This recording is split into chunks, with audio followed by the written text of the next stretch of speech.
Fundamental rights and duties. Fundamental rights and duties. Everyone, our Unit 5 theme is Fundamental Rights and Duties. From Unit 5, I have chosen a word, discrimination. Now I will describe the word and tell a situation about it. Discrimination means to treat a person or a group of people differently from others. A situation is a person on a wheelchair went to a place to get a job, but he was not given the job because he was on a wheelchair. This is an example of discrimination.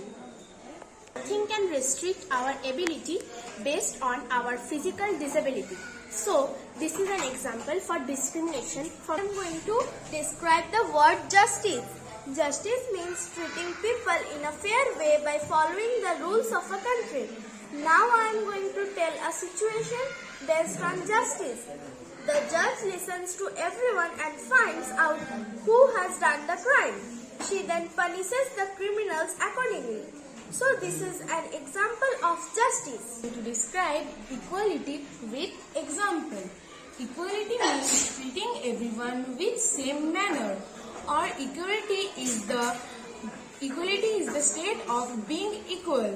For examples of equality are: at home my mother treats me and my brother equally. The next example of equality is we should treat boys and girls equally. Unit 5 Fundamental Rights and Duties. I have chosen the word equity. So now I will describe this word equity. Equity means to give a chance to become successful. Now one example. Our teacher helps the students as per their need. In this case, she is showing equity to all.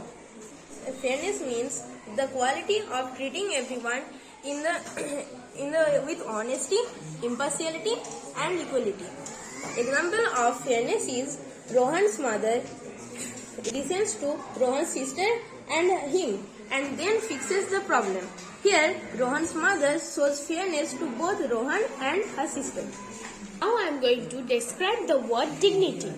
It means to give respect and honor to a person or have the self-importance and the worthy to be respected. For example, to be respected. For example, Rani gives a glass of water to the garbage collector every day. It shows the dignity that Rani shows to the garbage collector. Thank you. Good morning everyone. Today I am talking about the word violation. Violation means to break the rules or act against something or disrespect someone. Example, Rahul is shouting and making noises in the classroom. He is also hitting someone in the classroom. He is breaking the rules of the classroom. This is an example of violation.